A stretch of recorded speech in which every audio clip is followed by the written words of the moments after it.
Hi, I'm Mr. Ablett, and I'm going to be the band teacher at your school this year. On this video, we're going to be talking about all things percussion, everything that you need to know to get started as a percussionist in band for the very first time. There's a lot of instruments and a lot of techniques that we're going to cover in today's video. You might consider watching this video more than once. There's going to be a lot of information that I'm going to go through, and you might not catch it all the very first time, and that's okay. So this is here for you as a resource, and you can go back and refer to it later on. But we're going to get started right away. If you have your instrument rented from the store, please go and get it now. You can pause the video and set up and then push play when you're ready to go. We're going to start off by talking about the different instruments that I have in front of me, and then I'll go through the different parts of those instruments so that when I refer to them in band, you'll know what I'm talking about. So the main instrument that you're going to be playing is called the snare drum. Okay, and the reason why they call it a snare drum is that it has snares on the bottom, these pieces of metal, which are stretched across the bottom head. Really important that you don't pull on these snares and bend them out of shape, otherwise they don't make the right sound. Okay, so this part is called the head, and this is the rim. We play on both of those from time to time. On the side of the drum, you'll notice it has this little mechanism, this lever, which turns the snares off. The snares are really loose right now. You see how loose they are? Or if I push the lever back up, the snares go tight. Again, don't bend those snares, really important. And now it sounds like a snare drum. This little knob affects the tension on the snares. And we just want to have them nice and firm. We don't want to have them super tight or really loose. We want to have it just in that Goldilocks zone, right? Just right. Okay, so this is your snare stand. I should go through the rest of the instruments before I forget. This is called a suspended cymbal because it's suspended on its own stand. Cymbals that are not suspended on a stand are called crash cymbals, and you play them like that. This over here is the bass drum, and you'll be playing that. And then over here, if I can move some of my equipment that I have to demonstrate for you guys, is the bells. Move all of my stuff. Where did I put all my stuff? Too much stuff. Okay, and this is what the bells look like. It kind of looks like a metal piano. Okay, yours might not be exactly the same as this one. This is a full set that you use for a high school band. I have a friend who allowed me to come into his high school band room and teach this lesson today on video so that I could use some of his equipment. So many thanks to Mr. C from L.A. Matheson, who's helping me provide all this equipment today. Okay, so those are the instruments. There's one other instrument I should probably talk about, and it's this guy. This is called a practice pad. And this is something, boy, I have used this more times than I can count. So you can practice at home, and it doesn't make the same volume as the snare drum itself, but it feels the same. So I would really recommend that you go out and get yourself a practice pad. They're about $30, really great investment so that your family doesn't want to move out whenever you practice your drums. Okay, so let's talk about the drum stand, okay? So the drum stand, most of them have 3 legs. Again, yours might not look as big and heavy as this one. This is a professional one. Yours might have smaller legs, a little bit lighter to carry back and forth to school. It'll have a knob here so that you can adjust how tight the legs go, okay? Put the legs about 50% of the way out, okay? Not really skinny, and don't push this all the way to the bottom because then it becomes unstable and your drum doesn't stay up properly. This next part is really important. It determines the height of the drum. Okay, we'll talk about how to measure that later on.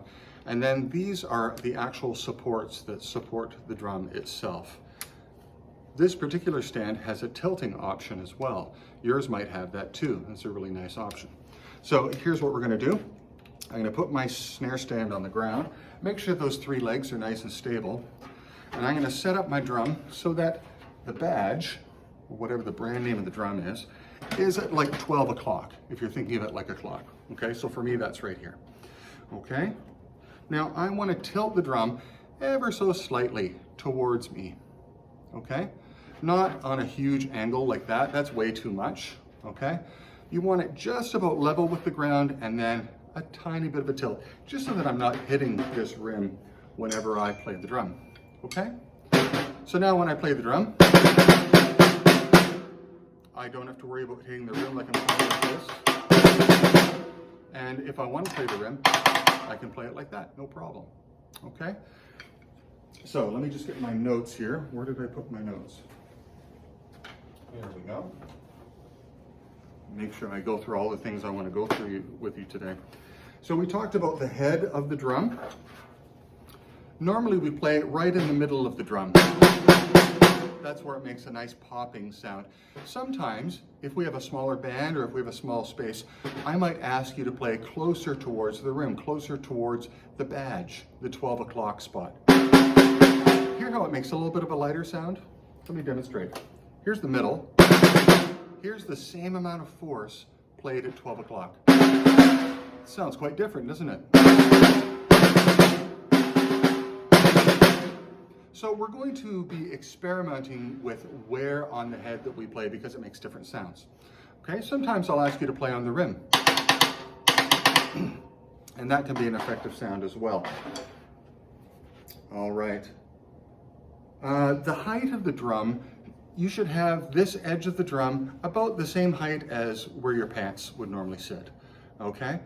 So if it's too low, you're gonna be kind of playing like this, and if it's too high, you're gonna be kind of doing this, and it's gonna sound weird, you're gonna make funny sounds. So make sure the drum's at the correct height, and you wanna stand just, you always have to stand when you play the drum, we never sit down.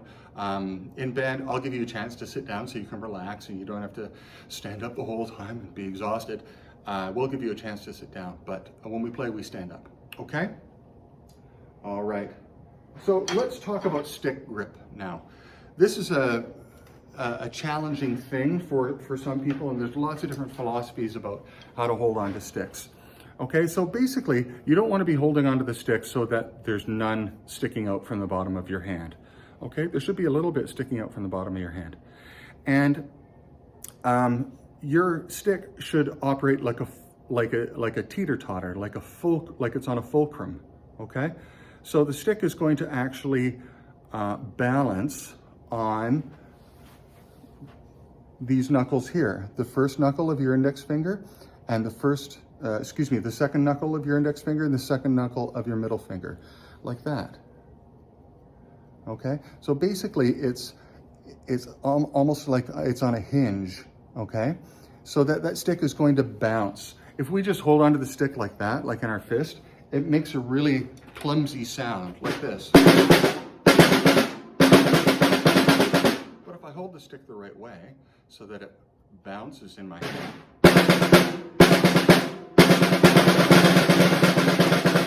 we can make all sorts of beautiful snare drum sounds. Okay, so here's the trick. It should be balancing on the fulcrum of, I like to balance it on my middle finger, but a lot of people like the first finger, okay?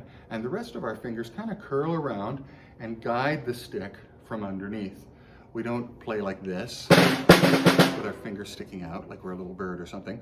We wrap our fingers around, okay? We play palms down or maybe just a little bit palms facing each other, but not really like this because your sticks don't bounce properly when you're like that. You want to be sort of palms down, just sort of natural. Like if you ever lifted your hand holding a drumstick, that's the way you should play. It should be very ergonomic, okay? So let's do a test. If you're right hand dominant, I want you to play with your right hand right now. If you're a lefty, I want you to play with your left hand. I'm a righty, so I'm gonna play with my right hand. Okay, so here's what I'm going to do.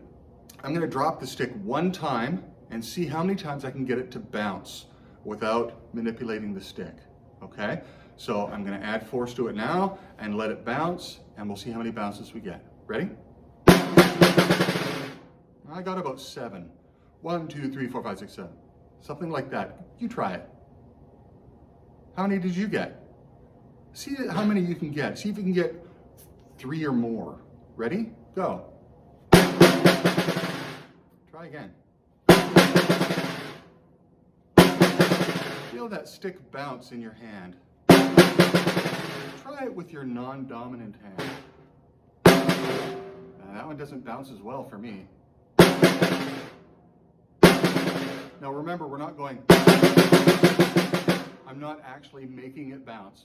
I move the stick once and let the stick bounce in my hand.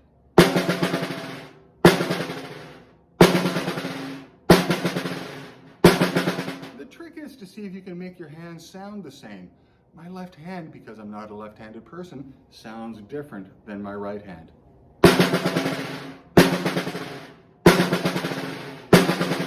Now you'll notice my sticks kind of work almost like a whip action, right? My wrist is nice and loose, I'm relaxed, my shoulders are down.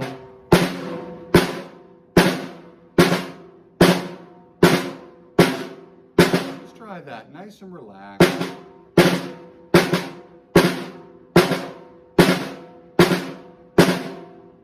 Great. Okay, now if you can make just what we were doing right there, that's called a double stroke, where you move the stick once and it bounces once. Oops, there we go.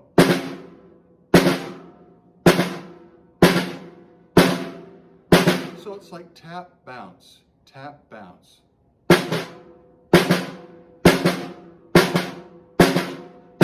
Try that with me. Go faster.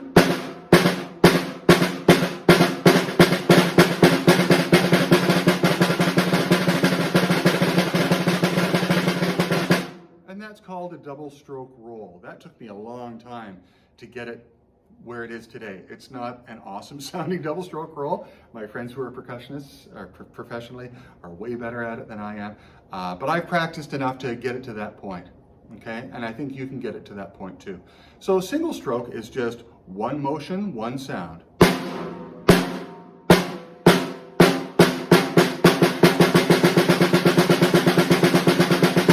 That's a single stroke roll. And when you let the stick bounce, you get a double stroke roll.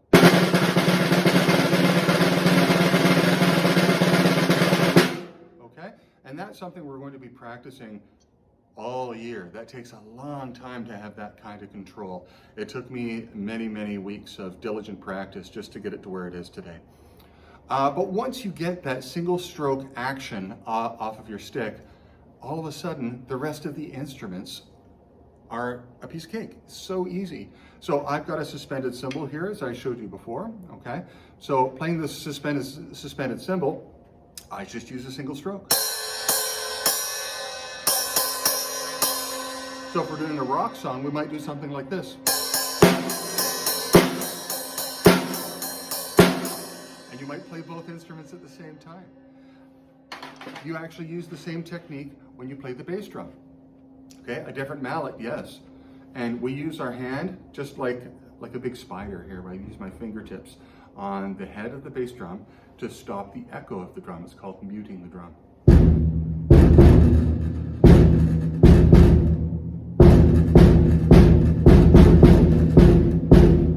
Hopefully your school has a bass drum and you'll have the opportunity to play it. That would be a lot of fun. That's my goal, is to make sure every school has all the equipment that they need. So I'm going to move some of these instruments out of the way, and then I'm going to bring the bells forward. Well, I should show you while I have it here, the snare drum, the practice pad. So the practice pad, you can do everything that you've learned on the snare drum on the practice pad, and it's not as loud.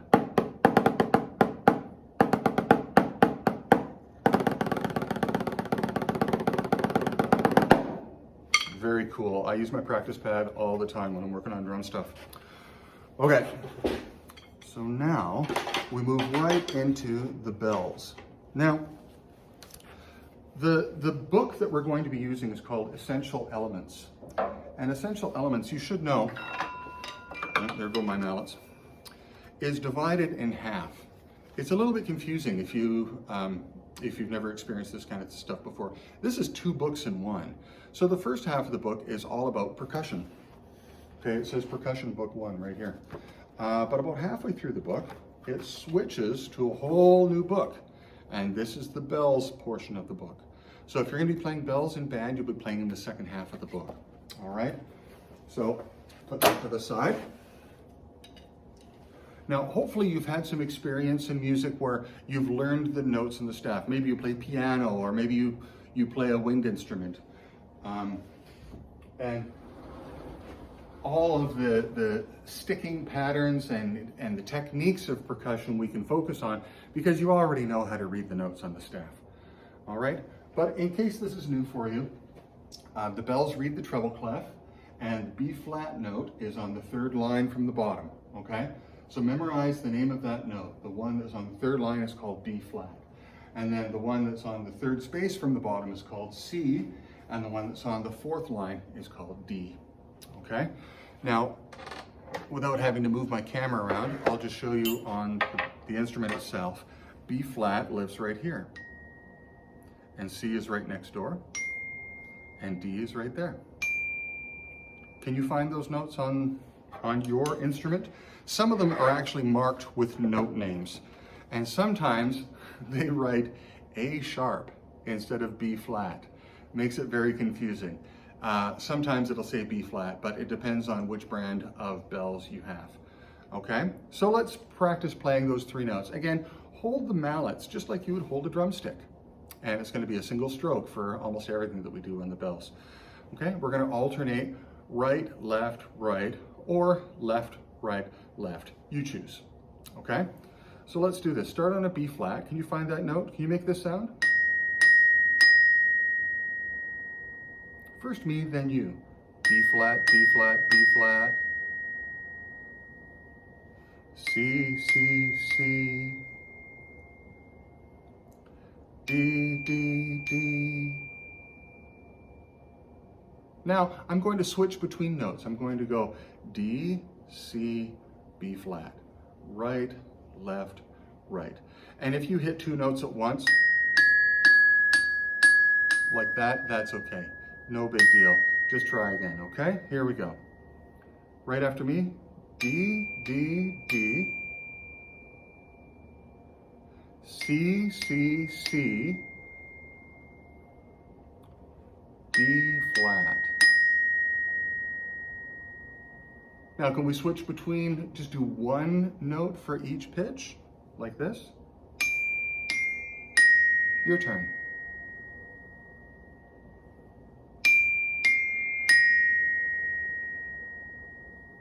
All right, very cool. Now, let's see if we can play Mary Had a Little Lamb together at the same time. Are you ready? Your very first song on the bells. How exciting. Oh, here we go. 1, 2, ready, go.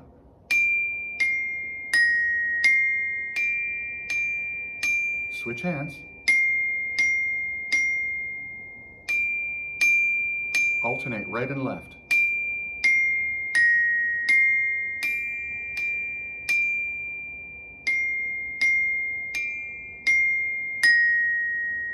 All right, great job. If you were able to play that on your first day, boy, that is awesome. That is totally cool. You're gonna go far in band, that's for sure. Okay. And so that's the basic introduction to the percussion section. Once you get those sticking patterns all figured out, then taking those techniques into the percussion section is an amazing experience. You'll be able to play so many different instruments. If there's a drum kit available, that's something we can work on down the road. But there's gong, there's crash cymbals, there's cowbells and wood blocks and all sorts of different instruments from different countries that make playing the percussion section a lot of fun and really engaging. So I hope you've learned something today in our brief lesson through the percussion section, and I'll see you in band. Happy practicing.